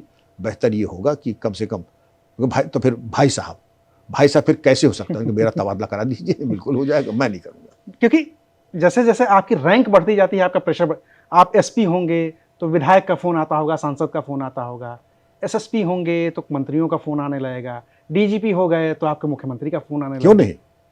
कम प्रेशर तो झेलना आसान होता है, बड़ा प्रेशर झेलना कितना मुश्किल है। मुख्यमंत्री अगर फ़ोन करे, विक्रम ये काम होना है, और वो गलत ऐसा नहीं है, गलत है तो ये आपकी प्रतिभा है, आप इतने सीजन्ड आप एडिटर हैं। प्रेशर तो बच्चों पे आता है, आपके लेवल पे, हमारे लेवल पे प्रेशर नहीं आता, उसका तरीका होता है। अब डीजीपी हूं मैं, ये आए कि बहुत बड़ा ऑर्डर है, बुलेट प्रूफ जैकेट ये आपको खरीदने हैं, बहुत अच्छे जैकेट्स हैं। उनका बिल्कुल खरीदेंगे। मैं इतना मूर्ख थोड़ी सीधे में कहता हूँ बिल्कुल नहीं खरीदूंगा, बड़ा घटिया माल है। उनका बिल्कुल, मैं कल ही इसके देखिए मैं इसका इवैल्यूएशन कराता हूँ इसका, और हमने कहा टीम आ जाए, टीम मेरे दफ्तर में आ जाए, हम अपने ऑफिसर्स को बुला लेंगे, इवैल्यूएशन हो जाएगा। तो 2 यंग मैन और एक लड़की अपना बढ़िया जो कॉर्पोरेट ड्रेस होती है, टाई वाई लगा करके आए कि साहब हमारा ये है, और ये 32 बोर पिस्टल से लेकर 9mm पिस्टल तक, और AK-47 और SLR सब झेल जाएगी। 50 गज से भी गोली अगर लगे तो बिल्कुल झेल जाएगा। हमें बहुत अच्छा, तो हम दूसरे के टेस्ट फायरिंग करते हैं। लड़की से हमने कहा बेटा तुम घर जाओ, आप मेरे साथ चलिए। फायरिंग रेंज पे गए और हमने कहा चलो बुलेट प्रूफ पहन लो जरा जैकेट। उन्हीं को? हाँ, पहन लो। तो ज़रा हम लोग फायरिंग करके ज़रा देख ले, तुमने जो कहा था 50 गज, हम करते हैं 100 गज पे, अगर इम्पैक्ट थोड़ा कम ही हो। हाँ कम ही होगा। अगर बुलेट प्रूफ जैकेट जैसा तुम कह रहे हो गया तो ऑर्डर भी मिल जाएगा तुम्हें, और नहीं हुआ तो तुम बता दो लाश कहाँ भेजनी है। उन्होंने कहा नहीं साहब हम तो नहीं कराएंगे, हम किस लिए थोड़ी हैं, और किस लिए आए हो, हमें तुम अपना गिनी पिग बनाने आए हो। मतलब मैं किसी अपने कांस्टेबल को पहना हूं और उसको उसकी जान चली वो जाए। नहीं होगा। अब मैं जिसकी सारी वीडियोग्राफी हो रही थी और जहां से टॉप मोस्ट लेवल से प्रेशर आया था, हमने कहा दिखा जरूर दीजिएगा एक बार और फिर बता दें मेरे लिए क्या आदेश है। उन्होंने भी 50 गाली दी उनको, कंपनी वालों को दोबारा शक्ल मत दिखाना, ब्लैकलिस्ट करो इस कंपनी को। ये तरीके होते हैं। तो आपकी अगर मुझे आप देखते हैं आप ही के हित में नहीं है, आप ही की बदनामी होगी। हमारे कांस्टेबल शहीद होंगे तो उस शहादत और उसके परिवार के प्रति जो नैतिक जिम्मेदारी है उसके प्रति तो मैं उदासीन रहा ही, लेकिन आपकी आत्मा और अंतर्बोध और ये चीज कितनी आपकी व्यक्तिगत बदनामी के लिए होगा कि घटिया माल खरीद करके लोगों को शहीद करा दिया आपने। और इस पर कितनी सारी बातें हुई हैं, कितनी सारी रिपोर्ट्स आई हैं कि सेना से लेकर के और पुलिस वालों तक की कितने गलत बुलेट प्रूफ की वजह से उनकी जाने गई हैं। जी अविनाश जी। धुरंधर देखी क्या सर आपने? ये वाली दूसरी धुरंधर 1 देखी, 2 नहीं देखी है, लेकिन सुना बहुत है उसके बारे में। ये अतीक अहमद वाला जो कैरेक्टर जिसके बारे में बड़ा जिक्र किया जा रहा है कि वो पाकिस्तान के ISI से उसके लिंक थे और जाली फेक करेंसी लेकर के आता था, और अतीक अहमद की फेक करेंसी के दबाव में भारत में नोटबंदी हुई। चलिए फिल्म है तो थोड़ा सा लेवरेज लिया जा सकता है, लेकिन अतीक अहमद को तो आपने भी बड़े करीब से देखा है। आपके दौर के भी तो वो बहुत बड़े माफिया भी रहे हैं, सांसद भी रहे हैं, सब बड़े बड़े भी थे, और उनका नाम था IS 277 इंटरस्टेट 277। एक होता है डिस्ट्रिक्ट लेवल तो उसका होता है D39 विद्याराम यानी डिस्ट्रिक्ट लेवल। एक होता है IR इंटर रेंज, और जो नेशनल लेवल के खिलाड़ी होते हैं उनको IS इंटरस्टेट, मतलब पूरे देश में उनका जो है आपराधिक साम्राज्य रहता है जो, तो IS 277। और 73 से लेकर के 1979 ऑनवर्ड्स 100 केसेस से ऊपर इनके ऊपर थे, जिसमें हत्या, जबरन धन वसूलनी और हत्या और प्रॉपर्टी पे कब्जा करना, जबरन धन वसूलना और नाजायज कब्जा करना संपत्तियों पर। इसके बाद इनका जो साम्राज्य आता है, जिसकी प्रॉपर्टी समझ में आई तो लोगों ने कहा कि भाई अब तो इलाहाबाद बहुत छोटा हो गया है, आगे जाओ तो लखनऊ आए। कल अब भाई लखनऊ बहुत छोटा हो गया, नोएडा जो सारा माल तो वहाँ है, तो नोएडा गए सेक्टर 15A में जा करके उन्होंने चीफ सेक्रेटरी रैंक के घर में सेक्टर 15A में जा करके, वो नहीं थे तो उनकी बूढ़ी माँ के साथ अभद्र व्यवहार, गाली गलौज की फर्नीचर। ये फिल्म सिटी के पीछे वाला जितना शानदार जो वो सोसाइटी बनी हुई है, सबसे पॉश लोकेलिटी नोएडा की है, और जहाँ चीफ सेक्रेटरी का बंगला तमाम सिक्योरिटी हो, जा करके दबंगई के साथ सिर्फ अपनी दबंगई दिखाने को, और किसी माई के लाल में हिम्मत नहीं थी कि FIR लिखा दे उसकी। अब बात आते हैं इसके ऊपर। मैं DGP बनता हूँ 2007 में। उसके तीसरे दिन अशरफ जो उसका भाई था, उसने एक लड़कियों के मदरसे में यतीम खाने में जाकर के लड़कियों का गैंग रेप किया, दीवालों को तोड़ करके उसको हड़पने की कोशिश की। जब खबर आती है तो मेरे पास 2 विकल्प थे कि भाई इसको थोड़ा हल्के में ले लो, होम्योपैथिक इलाज करा दो, लाल दवा लगा दो, या फिर आपके पास है इनकी बाईपास सर्जरी कर दो। मैंने यही विकल्प लिया। जब आज फैसला हो ही जाए, तुम DG रहो ना रहो वो माने नहीं है। अब तुम 3 दिन बाद हट जाओ तो भी तुम पूर्व DGP रहोगे, 3 साल बाद रहोगे तो भी पूर्व DGP कहलाओगे, लेकिन ये मालूम इतिहास बन जाए आज। तो हमने कहा ठीक है, फिर जब ब्रह्मास्त्र चलाना ही है तो जो भी हमारे शस्त्रागार में हथियार हैं, शुरुआत कीजिए IPC की समस्त धाराओं से, उसके बाद आप आइए NSA, उसके बाद आप आइए गैंगस्टर एक्ट, उसके बाद आप आइए 7 क्रिमिनल लॉ अमेंडमेंट एक्ट के ऊपर, और इनको तबाह कर दीजिए। बुलडोजर का पहला प्रयोग उसी दिन हो गया कि अब इनकी अशरफ और अतीक की जितनी नाजायज संपत्ति है इसको रौंद दीजिए। जो राणा ज्वेलर्स पे आप लोगों ने बुलडोजर चलाया था इलाहाबाद में। जी जी जी जी। तो अब इनको बिल्कुल तबाह कर दीजिए। ये याद कर ले कि इन्होंने इस बार रॉन्ग नंबर डायल किया है। अब इनकी जो है, इनकी औकात को मैं मिट्टी में मिलाता हूँ। जैसे सिगरेट के बट को बूट के नीचे रख के रगड़ दिया जाता है, रगड़ दे बिल्कुल। वो कर भी दिया। SSP वगैरह बहुत अच्छे थे, वहाँ का स्टाफ बहुत अच्छा था, और भले ही मुझे हेलीकॉप्टर लेकर के जाना पड़ा प्रयागराज सुपरवाइज करने के लिए, वो 2 दिन बाद गया, लेकिन मनोबल बहुत ऊंचा था उसका, और बहुत अप्रिसिएशन मिला इस बात का, बहुत अप्रिसिएशन मिला। 2 दिन बाद इनकी जो बेगम है शाइस्ता परवीन, क्योंकि मैं DG साहब से मिलना चाहती हूँ, उन्होंने बिल्कुल आई 10 बजे, मैं जब पब्लिक से मिलता हूँ तो आप भी आइए। अब वो आई तो बड़े आदर सम्मान के साथ मैं उनसे मिला, बैठाया, अपने छोटे से मासूम बच्चे असद को लेके आई थी, बड़ा छोटा था। तो बातचीत हमने, असद इतना ही बड़ा कमरा रखा कि बेटा तू वहाँ बैठ जाओ, तुम्हारे लिए कुछ हम चॉकलेट्स और बच्चों की किताबें दें, तुम उनको पढ़ो, क्योंकि जो बातें तुम्हारी वालदा से होंगी वो ऐसी नहीं कि जो कि तुम्हारे लिए नहीं है वो। हाँ, ये मुफीद हो या माकूल हो। तो उन्होंने छूटते ही ये कहा कि आप मेरे बुजुर्ग हैं, मैं बेवा नहीं होना चाहती हूँ। कहा मैं भी नहीं चाहूँगा, मेरी दुआ है कि आप सब सलामत रहें, खूब ज़िंदगी में आगे बढ़ें, अल्लाह की सारी नेमतें आपके ऊपर आएँ। लेकिन मेरे चाहने से क्या होता, मैं तो दरविशाना मिजाज का हूँ, दुआ ही तो दे सकता हूँ। लेकिन इसका फैसला आप बेवा होंगी या नहीं होंगी, इसका फैसला आपके शौहर करेंगे। और मेरा एक बड़ा आसान और मुफीद मशवरा है, अपने शौहर से कह दें कि अगर उन्होंने मुझे खिदमत का मौका दिया, हम लोग खिदमत के लिए ही यह तनख्वाह लेते हैं, अगर खिदमत का मौका दिया तो वक्त से पहले और उम्मीद से ज़्यादा ऐसी खिदमत होगी कि 4 पुश्त जानेंगे कि उनकी क्या खिदमत की गई। मौका मत दीजिएगा। पुलिस की खिदमत वो है, न हो तो ज़्यादा अच्छा है, क्योंकि हर कारखाने में जब कोई चीज़ जाती है तो सुधर के आती है। पुलिस के कारखाने में जो चीज़ जाती है फिर वो या तो कबाड़ हो जाती है या बिगड़ के जाती है। तो अल्लाह न करे कि आपको हमारी खिदमत की कोई ज़रूरत पड़े। अगर पड़ेगी तो मैं मायूस नहीं करूँगा, ये मैं आपको अभी लिख के दे सकता हूँ। और फिर आपने वही किया अभी? फिर वही किया, अभी जो करना था मुझे वो हमने किया। बच्चे को हमने कहा कि इसको आप इंजीनियर बनाइए, डॉक्टर बनाइए, इतना मासूम बच्चा है, लेकिन होने को कौन टाल सकता है। फिर जब 12-14 साल का हुआ तो एक शादी में वो AK-47 चला रहा था। फिर उसके बाद एनकाउंटर में मारा ही गया वो। लेकिन ये ISI वाला, इसमें कुछ सच है क्या कि मतलब? मैं आपको बताता हूँ, थोड़ा इस पर प्रकाश डालना चाहिए कि इस पर चूंकि थोड़ा बहुत काम मैंने भी किया, तजुर्बा है। इसीलिए मैं समझना चाहता हूँ। प्रयागराज में कौन? अतीक अहमद। गाजीपुर में कौन? मुख्तार अंसारी। बिहार में कौन? सीवान में शहाबुद्दीन। और हमारा इंडो नेपाल बॉर्डर, बिहार और यूपी में इंडो नेपाल बॉर्डर भरपूर है, खुला है वो बिल्कुल। पाकिस्तान का बहुत बड़ा बैंक, सबसे बड़ा बैंक हबीब, जैसे हमारा आपका स्टेट बैंक है। नेपाल का सबसे बड़ा बैंक राष्ट्रीय बैंक। दोनों ने मिलकर के, राष्ट्रीय बैंक हबीब बैंक ने मिलकर बनाया एक हिमालयन बैंक, और पूरे इंडो नेपाल बॉर्डर पे उसने अपनी शाखाएं खोल ली, तिजारत और कमर्शियल एक्टिविटीज के लिए नहीं। जो नकली नोट बहावलपुर पाकिस्तान में छप रहे थे, जिसकी की डाई की मशीन अब्दुल करीम तेलगी जो चोट्टा था महाराष्ट्र का, जिसने नासिक सिक्योरिटी प्रिंटिंग प्रेस से नीलामी में खरीदा था, और जो जर्मनी से ISI ने स्याही मंगाई थी, बहावलपुर में कारखाना लगाया, नोट छपते थे वहाँ, एन केन प्रकार नेपाल पहुँचते थे। नेपाल के इस पोरस बॉर्डर पे वो एक के बदले में 4 या एक के बदले में 3 नकली, एक असली, ये एक्सचेंज रेट हुआ करता था, और उससे इंडिया की इकोनॉमी को बैठाने का इंतजाम करते थे। मतलब वहां से बैंक में पैसे जमा करते थे और वहीं बैंक से वो पैसे निकलते जाते। कॉन्डुइट ये था, पाकिस्तान के Habib bank to Nepal, Nepal to India. और पूरे बॉर्डर पे आपने कहा जो फिजिकल ट्रांजैक्शन होता था, जो लेयरिंग का काम होता था, वो इस तरीके से होता था। ये बड़ा जबरदस्त नेटवर्क ISI ने तैयार किया था। धुरंधर 2 में यही बता गया, ये भी सच है कि जब नोटबंदी हुई तो 2 लोगों ने आत्महत्या कर ली, पाकिस्तान वालों ने। आपने देखा पिक्चर? नहीं, मैंने भी नहीं देखी। अच्छा, लेकिन बताते हैं कि जिनके पास अरबों का नुकसान हुआ, उन्होंने आत्महत्या तक कर ली। ये पाकिस्तान की पूरी स्कीम, जिसको कहते हैं कि शतरंज की बाजी आपने उठा करके शतरंज बोर्ड और सारे गोट पर फेंक दिए फ्लश में, तो पाकिस्तान की तो कमर टूट गई।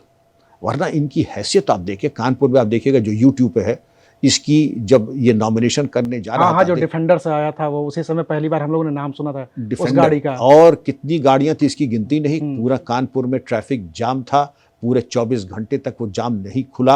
आप समझ सकते हैं कि ये माली हालात कैसे थे। 1400 करोड़ तो पुलिस ने रिकवर की उसकी संपत्ति से, और ये तो जितनी रिकवर की है ये 1% भी रही है। ये 99% तो पुलिस अभी को मालूम ही नहीं कि कहाँ पर किसकी इतनी संपत्ति है। अब सवाल ये उठता है कि आपने डकैती डाली, जबरन धन वसूले, उसमें आपके 1000-2000 करोड़ तो आ सकते हैं, लेकिन इतना बड़ा जो साम्राज्य है वो नकली नोट की बुसंग बुनियाद पर बना है। तो धुरंधर 2 में जो दिखाया है वो 100% सही नहीं, 200% सही है। और आप देखिए लोगों को कितनी बदहाली, खुजली, इरिटेशन, ये बदनाम करने के लिए। अरे बदनाम तो वो होगा जिसकी नेकनामी हो, जो खुद ही जन्म का चोट्टा IS-277 उसकी कौन सी बदनामी हो? कौन सी बदनामी हो? और क्यों अतीक को आप अपना ब्रांड एम्बेसडर बना रहे हैं? अगर ब्रांड एम्बेसडर बनाना है, मैं सैल्यूट करता हूं देवतुल्य भारत रत्न APJ अब्दुल कलाम सर को। बिल्कुल। मैं सलाम करता हूं ब्रिगेडियर उस्मान सर को, जिन्होंने कहा था मैं तब तक जमीन पे सोऊंगा, अन्न नहीं लूंगा जब तक मैं जो पाकिस्तान के कब्जे का कश्मीर वापस नहीं ले लूंगा। मैं सलाम करता हूं परमवीर चक्र विजेता हवलदार अब्दुल हमीद सर को। मैं सलाम करता हूं अशफाकुल्ला खान को। आप इनको ब्रांड एम्बेसडर अगर बना लें तो आप धन्य हो जाएंगे, पूजे जाएंगे, लेकिन आप करेंगे नहीं, क्योंकि इससे आपकी तुष्टीकरण का फॉर्मूला पूरा नहीं होगा। फिल्मों की बात आई है तो एक और फिल्म का जिक्र कर लेते हैं, फिर आगे बढ़ते हैं सर। पिछले दिनों एक खबर आई थी कि लड़कियां गायब हो रही हैं, फिर एक रिपोर्ट आई कि हर 4 मिनट में लड़की गायब हो रही है। पहले दिल्ली से खबर आई, फिर उत्तर प्रदेश से खबरें आने लगी, फिर बिहार से खबरें आने लगी।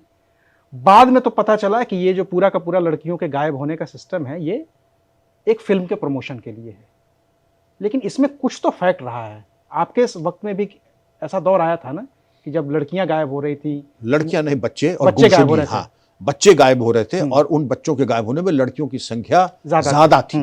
तो ये तो स्टैटिस्टिकली प्रूवन है। और अगर ये हो रहा था तो इसमें फिल्म बनाने के लिए नहीं, तब तो नहीं थी फिल्म, लेकिन ये बहुत बड़ा बिजनेस मॉडल है मानव तस्करी का।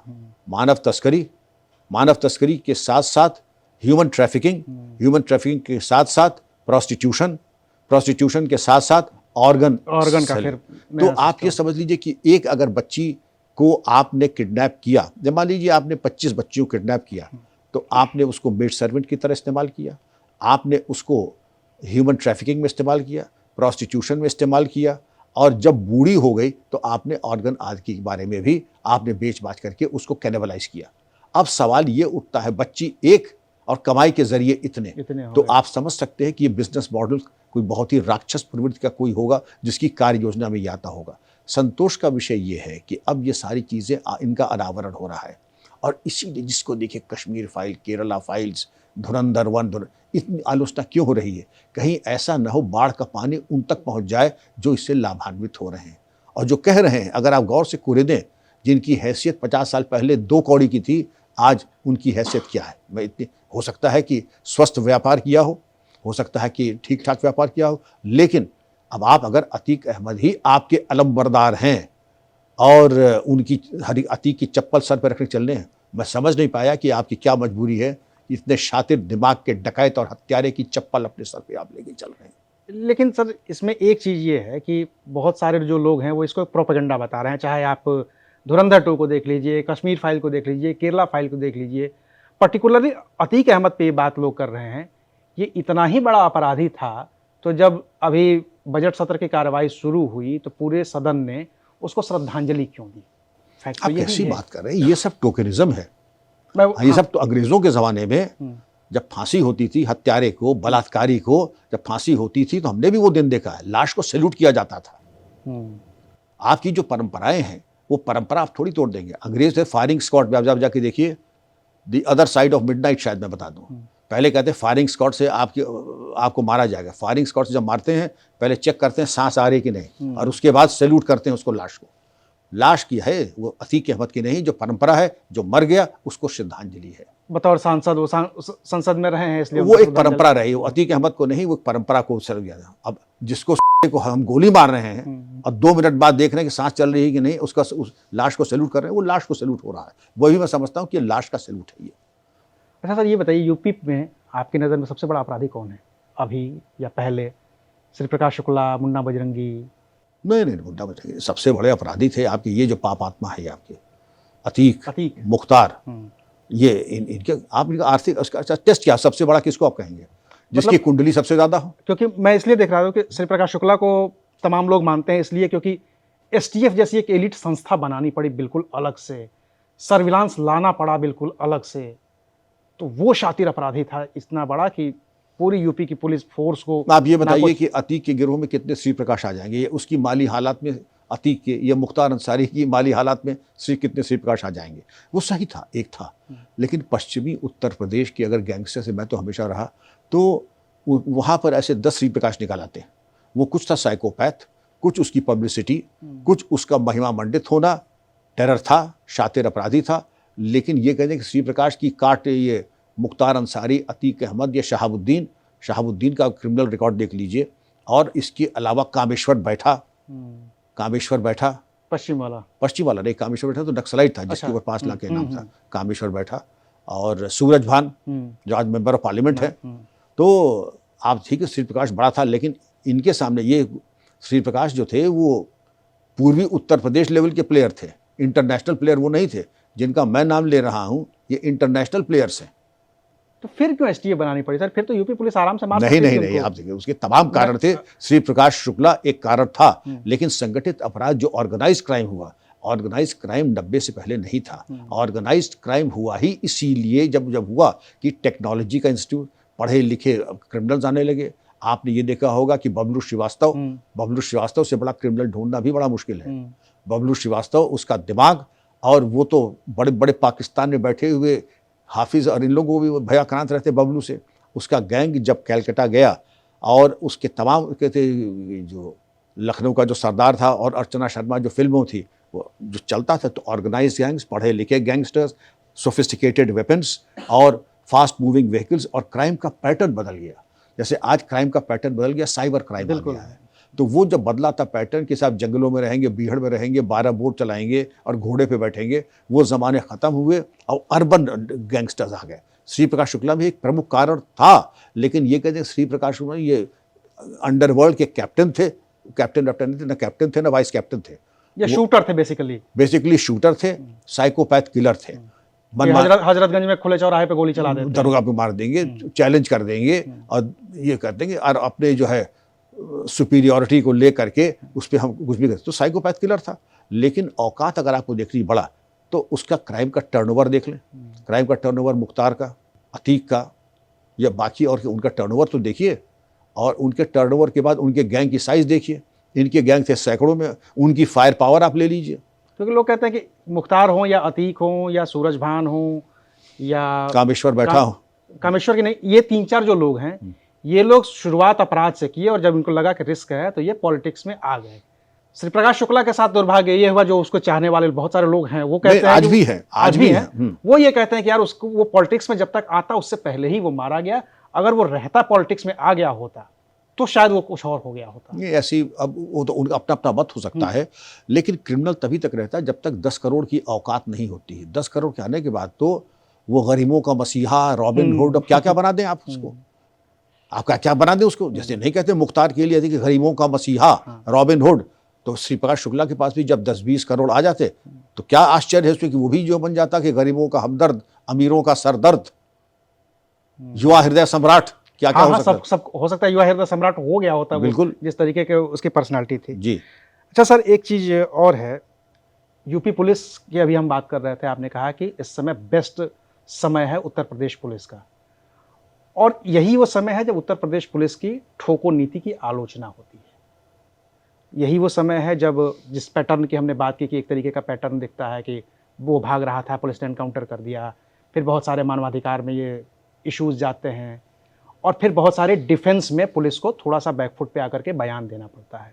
मैं आपसे बस ये समझना चाहता हूँ कि आप जब थे तो क्या आपके जिनमें भी इस तरह के इश्यूज आते थे क्या, मानवाधिकार वाले और भी सब तमाम संगठन, विपक्ष के नेता कह रहे यार ये डीजीपी आ गया है, देखो ठोक रहा है, टैकल कैसे करते थे आप लोग? देखिए, जो एनकाउंटर करेगा ऐसा एनकाउंटर ढूंढना मुश्किल है जिसमें कि आरोप प्रत्यारोप न लगे, मानवाधिकार आयोग की क्वेरीज न आई हो। क्योंकि मैंने इतने एनकाउंटर किए हैं कि मानवाधिकार आयोग से मेरा बहुत घनिष्ठ और पारस्परिक संबंध हो गया था।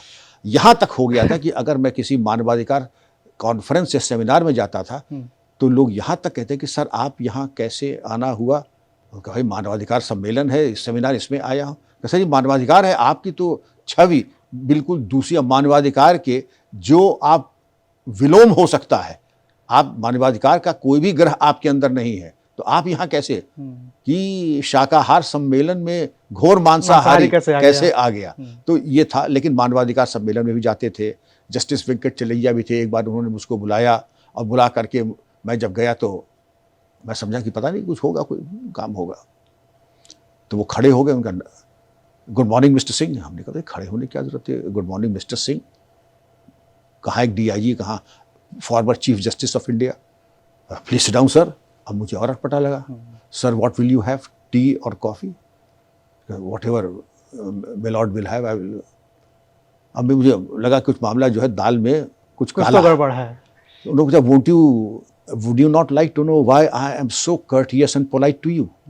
Yeah, certainly would like to. I may have done something good.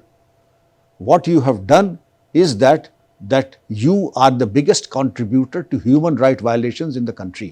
अच्छा, ये भी तमगा आप ले चुके हैं? जी नहीं क्या। और सारे हिंदुस्तान की जितने ह्यूमन राइट्स वायलेशन की शिकायतें आती है उसकी आधी आपके एरिया से आती है, और मुझे आपकी काउंसलिंग करनी है, क्योंकि अगर आप ना हो तो ह्यूमन राइट्स कमीशन के पास काम भी नहीं रहेगा। अब मैं तो उसके बाद बड़ा शर्मिंदा हुआ, दुख भी हुआ। फिर हमने यही कहा कि सारे अफसर्स को कि sir Our parents have not brought us up to become hired assassins for anyone. We are accountable to the Constitution, to the rule of law, and also to our conscience, which I hold higher than anything, and to the solemn memory of my parents. Please don't think for a moment that we will be privy to anything that is illegal, immoral or illegitimate. तो उसके बाद उन्होंने बहुत appreciate किया, बहुत तारीफ भी की उसके बाद। लेकिन ये भी एक परसेप्शन बन जाता है कि ये आधा कसाई है, आधा इंसान है, उसको बनने में वक्त नहीं लगा। अब आते हैं, इनकाउंटर सही होगा, लेजिटिमेट होगा, लेकिन जब हर सही इनकाउंटर के बाद जैसे इसमें आलोचना कि आप प्रोपेगेंडा कर रहे हैं, आपने अन्याय किया, आपने पकड़ करके मार दिया, वो भी लगता था। मैं इस पर टिप्पणी नहीं करूंगा। इनकाउंटर अगर फर्जी है, आप समझते गुज है, तो हर इनकाउंटर के बाद ये आपका अधिकार है कि दोषी पुलिस पार्टी के ऊपर आप हत्या का मुकदमा लिखा दें और उस मुकदमे की विवेचना किसी अन्य थाने से होगी, जुडिशियल स्क्रूटनी होगी और आप उसके बाद जा सकते हैं। आलोचना अगर 100 हो रही है, मुकदमे कितने लिखाए आपने? मुकदमा लिखा दें दीजिए 302 का, किसी और जगह से जांच हो जाएगी। ये तो स्ट्रक्चर्ड तरीके हैं। ह्यूमन राइट्स कमीशन उसकी जांच भी कर लेगी। तो वो न करा करके वचन बहादुर हो करके टीन का कनस्टर लेके जैसे आदमी चूरन बेचता चौराहे पर, अरे फर्जी मुठभेड़, फर्जी मुठभेड़। मैं चाहूंगा अगर इतने गंभीर हैं तो हत्या का मुकदमा जरूर लिखाएं। और मैं बहुत संतुष्ट हूंगा अगर कोई दोषी पुलिसकर्मी जिसने फर्जी मुठभेड़ की है उसको हत्या की सजा में आजीवन कारावास या फांसी हो, या आजीवन कारावास जैसे पंजाब में हुआ है, उत्तर प्रदेश में भी 2 प्रकरणों में हुआ है। ये जो गाजियाबाद में पहले जी जो जी एक, जी जी एक नरसंहार हुआ होना चाहिए। पुलिस के हाथ सही काम करने के लिए कानून से तो बंधे ही होने कानून चाहिए, से कम बंधे से होने। कम। ये फर्जी मुठभेड़ बिल्कुल ही अस्वीकार्य है।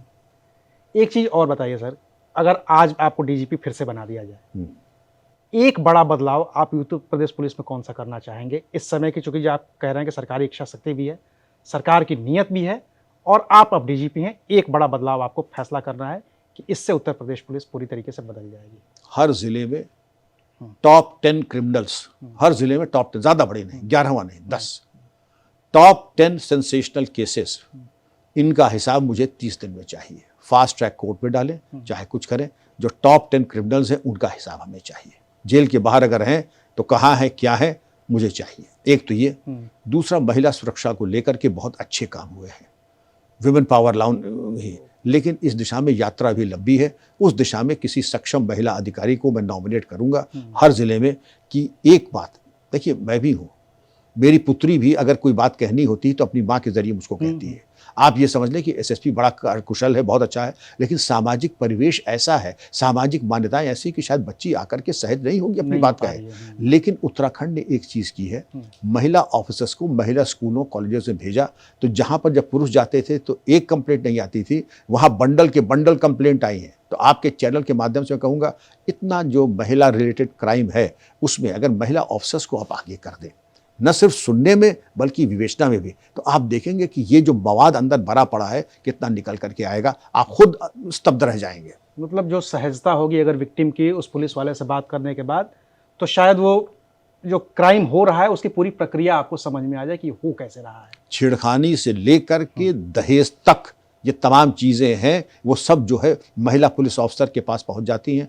मैं भी अपने को बड़ा सरल सहृदय मानता था, बच्चियां मुझे पापा ही कहती थी, बाबूजी कहती थी, लेकिन जो बात महिला अफसर निकाल लेगी वो मैं नहीं निकाल आपसे नहीं हो पाता, सहजता नहीं आती है। सहजता नहीं आती है जी। एक और बदलाव की जरूरत बार बार महसूस की जाती है। हम आखिरी पड़ाव में हैं अपने, पुलिस वालों को छुट्टियां नहीं मिलती। आप भी जब डीजीपी रहे होंगे और आपको भी किसी अधिकारी को छुट्टी देनी होगी, ये शादी है उसके यहाँ ऑपरेशन चल रहा है, पता चला कि इस अधिकारी को मैंने ऑपरेशन में लगा रखा है, वो कह रहा है सर मेरे छोटे भाई की शादी है, दिवाली है, होली है, तमाम त्यौहार हैं, इतना बड़ा प्रदेश है। मेरे भी घर में पुलिस वाले हैं, आसपास के लोग हैं, वो कहते हैं यार दिवाली पे नहीं आ पाऊंगा, होली पे नहीं आ पाऊंगा, छुट्टी नहीं मिल रही है, बेटी की शादी में 2 दिन के लिए आऊँगा। ये तो समस्या है, बहुत बड़ी समस्या है। फोर्स की कमी है। इसमें नीति की कमी है या पुलिस वालों की संख्या की कमी है? संख्या की कमी है, वर्क ओवरलोड इतना ज़्यादा है और छुट्टी देना का मतलब। और जब मैं यंग था तो मेरे डीआईजी जो मेरे बिल्कुल पिता की तरह थे एक तरीके से, तो मेरे ससुर की मौत हुई तो मैंने कहा 2 दिन की छुट्टी दे दीजिए। तो उनका बड़ा अफसोस हुआ जान करके, 2 दिन की छुट्टी उन्होंने दे दी। फिर 13 थी तो मैंने कहा फिर 2 दिन की छुट्टी। कहा क्या आप क्या मुस्तकिल छुट्टी पर जाना चाहते हैं क्या? अभी तो आप गए थे, अब जब मौत में हो आए तो अब 13 में जाने की क्या ज़रूरत? अंततोगत्वा मैं नहीं गया 13 में। और आज भी इस बात का उलाहना ससुराल पक्ष ये कहता है कि आप अपने ससुर की 13 में नहीं आए। तो एक ऐसा होता था कि अब लोग कहते उप संस्कृति में कहता है कि चाकू मार दो, छुट्टी मत मांगो। और ये कहते हैं कि छुट्टी मांगकर शर्मिंदा न करें, छुट्टी मांगना प्रेम की कैंची है। तो इस तरीके के जुमले सीना कहते थे भाई छुट्टी, आप तो अभी छुट्टी 6 महीने पहले गए ही थे, सब एक ही दिन के लिए गया था, और क्या मुस्तकिल छुट्टी पर आप रहना चाहते हैं क्या? वर्कलोड, प्रॉब्लम्स, इसी तरीके को लेकर के छुट्टियों के ऊपर इतना। लेकिन शरीर की, परिवार की अपनी एक अनिवार्यताएं हैं, उसको पूरा करेंगे। एक सुखी और एक संतुलित व्यक्ति जब रहेगा तो चौगुना काम करेगा। नींद पूरी नहीं होगी तो चिड़चिड़ा होगा, लाठी भांजेगा और डिस्प्रपोर्शनेट फोर्स का इस्तेमाल करेगा। इसलिए मेरा सबको आपके चैनल के माध्यम से यह है, छुट्टी अगर कोई 2 मांगे तो 4 दिन की दीजिए, क्योंकि मैंने कुछ गलतियां मैंने भी की, ऐसा नहीं है। बिल्कुल, आप चूंकि उस सर्वोच्च पद पे रहे हैं जहां से आप फैसले कर सकते थे। जी, लेकिन डीजी होने के बाद मैं कहा किसी की छुट्टी मना नहीं की जाएगी। और हर सोमवार को मैं 10 बजे अपने कर्मचारी जिसको छुट्टी नहीं मिली है प्रदेश में, मुझसे सीधे संवाद करेगा, मैं देखूंगा छुट्टी क्यों नहीं मिली है। और डीजी ऑफिस में लोग बैठने की आदत थी रात के 9 बजे, 9:30, 10 बजे तक। मैं कहता 6 बजे मेरे कक्ष के अलावा सबकी लाइटें बंद कर दीजिए, अब मैं बैठूंगा, बाकी सब घर जा सकते हैं। अच्छा, आप सर सीआईएसएफ में भी रहे हैं, एडिशनल डायरेक्टर रहे हैं। मेरे कुछ मित्र हैं सीआईएसएफ में, बीएसएफ में, अर्धसैनिक बलों में मेरे मित्र हैं कई सारे। वो ये कहते हैं कि यार हम लोग अर्धसैनिक बलों के लोग हैं, लेकिन जब भी हमारा कोई सुपरवाइज़र आता है, जब भी हमसे ऊपर के लोग आते हैं, वो हमारी फोर्स से नहीं होते हैं, वो सारे आईपीएस लोगों को ही बुला लिया जाता है। ये शिकायतें वाजिब हैं क्या? बिल्कुल वाजिब नहीं। ये तो वही बात है कि हम जब आते हैं तो प्रधानमंत्री आईपीएस नहीं होता है, मुख्यमंत्री आईपीएस नहीं होता है, चीफ सेक्रेटरी आईपीएस नहीं होता है। क्यों होगा? आपने काडर और एक सर्विस का चयन किया है, उस सर्विस के नियम देख लीजिए, और सर्विस के नियम आपको सूट नहीं करते हैं, मेरी सबको शुभकामनाएं हैं। आप आईपीएस से बैठे, आईएएस से बैठे, आप अमेरिका चले जाएं और खूब आगे बढ़े, लेकिन जो सर्विस की कंडीशंस है, आपके प्रमोशंस उसी के सर्विस रूल्स के मुताबिक ही तो आपको मिलेंगे, या आप अपने लिए अपने रूल स्वयं आप उसका गठन करेंगे।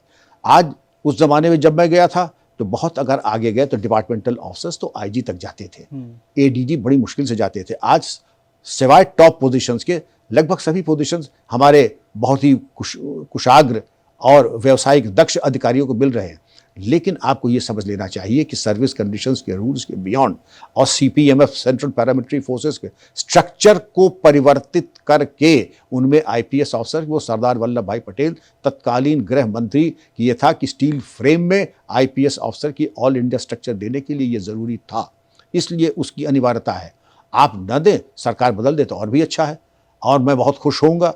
लेकिन हमारे खुश होने से या हमारे चाहने से नहीं होगा, पूरा सिस्टम चलता है। और जनहित में क्या ये उचित है, फोर्स के हित में क्या ये सही है, और इसका क्या लॉन्ग टर्म पर्सपेक्टिव क्या है, वो उसको मूल्यांकन कर लीजिए। और जो जनहित में है, राष्ट्रहित में होना वही चाहिए, हमारा आपका हित चाहे हो या न हो। और दूसरा मेरा एक परामर्श और है, धरना प्रदर्शन, मैं भी सुप्रीम कोर्ट तक तो मैं भी गया था, लेकिन धरना प्रदर्शन मैंने आज तक नहीं किया। और इस पर अगर आप कर रहे हैं तो अंतर्मंथन कीजिए, ये एक बहुत बड़ा प्रश्न चिन्ह लगाता है आपके अनुशासन के ऊपर, क्योंकि पूरी की पूरी फोर्स तो उसी से चलती ही है, अनुशासन से ही चलती है। जी। आखिरी सवाल सर, आज की तारीख में सबसे बड़ा अपराधी कौन है, यूपी में, बिहार में या बाहर?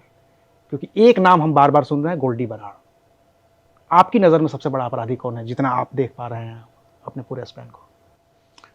गोल्डी बराड़ तो खैर ठीक है, ये प्रॉपर्टी और बॉडी ऑफेंसेस पे है। मैं जो इकोनॉमिक ऑफेंडर्स हैं उनको मानता, इकोनॉमिक ऑफेंडर्स, ये ठीक है, इसने 10-20 कत्ल कर दिए, 10-20 आपने 100-200 करोड़ भी कमा लिए, आपके शूटर्स हैं। गोल्डी बराड़ एक चोटी का अपराधी है, लेकिन मुझे ये सोचना पड़ेगा कि गोल्डी बराड़ ज़्यादा बड़ा अपराधी है या सुकेश चंद्रशेखर ज़्यादा बड़ा अपराधी है। वो तो हज़ारों करोड़ में खेल रहा था, अब तो ठीक है बंद हो गया। लेकिन इस तरीके के जो आर्थिक अपराधी हैं, मैं उनसे बड़ा अपराधी समझता हूँ जिन्होंने ये मुंबई के रहते हुए जिन हमारे ये जो नीरव मोदी और इस तरीके के तत्वों को डिस्प्रपोर्शनेट आपको लोन दिया और उनको भागने का मौका दिया। 11,000 करोड़। आप भी तो बैंक में आप जाते हैं, आप अपने ही अकाउंट से जरा 2 लाख रुपए निकाल के दिखाइए, 10 पूछेंगे आप क्यों ले रहे हैं नगद, आप कैसे ले रहे हैं, कहाँ ले रहे हैं, चेक पे साइन नहीं मिल रहा है, ये नहीं हो रहा, वो नहीं हो रहा, सब इनके लिए सारे रूल्स शिथिल कर दिए जाते हैं, ये जितना चाहे लोन ले लेते हैं और भूमिगत हो जाते हैं। तो ऐसी चीजों को अगर आप देखें, गोल्डी बराड़ अपराधी है, शातिर अपराधी है, कार्रवाई होनी ही चाहिए। लेकिन इनके जो वही बात श्री प्रकाश शुक्ला में हम कह रहे हैं, इनके जो बाप के बाप बैठे हैं उनकी भी तो चर्चा कर लें हम लोग। और सबसे सख्त पुलिस किसको देख रहे हैं, जो पूरे सिनेरियो में, पूरे भारत में, जो अगर प्रादेशिक पुलिस की बात की जाए, सबसे बढ़िया पुलिसिंग कहाँ हो रही है? The trophy goes to Uttar Pradesh police. जो कहते हैं ना कि ये तो अच्छा है, आप खुशकिस्मत हैं कि आप दिल्ली में आपने अपराध किया, आप खुशकिस्मत हैं कि आपने हरियाणा में किया, आप खुशकिस्मत हैं कि आपने चेन्नई में किया। यूपी में होते तो भगवान ही मालिक है आपका, आप कहाँ होते, किस लोक में होते, ये आपका परिवार भी न जान पाता। ये अच्छी बात है। पुलिस कोई ऐसी नहीं होना चाहिए कि आप जब यूपी पुलिस की बात करें तो आचार्य विनोबा भावे की याद आ जाए या शंकराचार्य की, जब मालूम पड़े कि आपके कर्मों का प्रतिफल तुरंत मिलने वाला है। चलिए सर, जाते जाते बस एक मैसेज हमारे युवाओं को, जो हमारा युवा दर्शक वर्ग है, जो सिविल सर्विसेज की तैयारी कर रहा है, जो आईपीएस बनना चाहता है, उसके लिए आपकी तरफ से मैसेज, चूँकि आप एक टीचर भी हैं, आप आईपीएस भी रहे हैं और आपकी तमाम बातें हैं, तो हम चाहते हैं कि हमारे दर्शकों को आप एक मैसेज दें कि कैसा आईपीएस होना चाहिए। मैं पहले तो ये चाहूँगा कि आप जब यूपीएससी में बैठ रहे हैं, हीनत की भावना निकाल दीजिए। एवरेज लड़का ज़्यादा आता है, टॉपर्स कम आते हैं। जो फ़र्क टॉपर्स और विनर्स और जो विनर्स में है वो इतना ही है, उन्होंने अपने ऊपर निवेश किया और प्रतिदिन 6 घंटा प्लस अपने आप को पढ़ाई में दिया। एक सूत्र है, addiction to distraction is the death of creativity. अगर आप एडिक्टेड हैं सोशल मीडिया पे, फिल्मों पे या किसी और चीज़ में, तो वो एडिक्शन इतनी कृपा कर लीजिए, साल 2 साल जब तक आप परीक्षा दे रहे हैं उसको छोड़ दीजिए। तीसरी चीज़, जब आप आ जाते हैं यूपीएससी में किसी जॉब में, honesty is not the best policy, honesty is the only policy. इसके अलावा न कोई नीति थी, न है और न होगी। आपने अगर जीवन में कभी भी कोई रिश्वत या गलत काम किया, बौद्धिक भ्रष्टाचार किया, सरकार की आरक्षण नीति को लागू नहीं किया, जातिवाद फैलाया, तो ये मान के चलिए आपको सम्मान नहीं मिलेगा, आपकी अंतर आत्मा आपको धिक्कारेगी और रिश्वत जिस दिन लेके आएंगे तो आपका घर मंदिर के स्थान पर अपवित्र हो जाएगा। आप अपने बच्चों के भविष्य को कलुषित करेंगे। बेहतर ये होगा, रिश्वत की तरफ देखें, तनख्वाह इतनी हो गई हैं, आपके सारे अरमान कांस्टेबल से लेकर डीजीपी तक आपकी तनख्वाह से पूरे हो सकते हैं। गाड़ी भी रख सकते हैं, छुट्टियों में भी जा सकते हैं, वेकेशन पे भी जा सकते हैं, जब और सीनियर हो तो विदेश भी जा सकते हैं। इसलिए रिश्वत की तरफ देखिए मत, वो धिक्कार है। ये मान के चलिए हर रिश्वत जो ले रहा है गाय का गोश्त या सूअर का गोश्त खा रहा है। चलिए, तो ये था डॉक्टर विक्रम सिंह का हमारे दर्शकों के लिए संदेश, हमारे उन युवाओं के लिए संदेश जो सिविल सर्विसेज की तैयारी कर रहे हैं और सिर्फ ये देख करके आ रहे हैं कि उसमें रुतबा कितना है, उस रुतबे के पीछे जिम्मेदारी कितनी बड़ी है। हम यही समझने की कोशिश कर रहे थे पूर्व आईपीएस डॉक्टर विक्रम सिंह से। शुक्रिया सर, वक्त देने के लिए। धन्यवाद अविनाश जी, बड़ी कृपा, बड़ा आनंद आया आपके संवाद से, ऊर्जा स्फूर्ति का संचार हुआ। Thank you. शुक्रिया।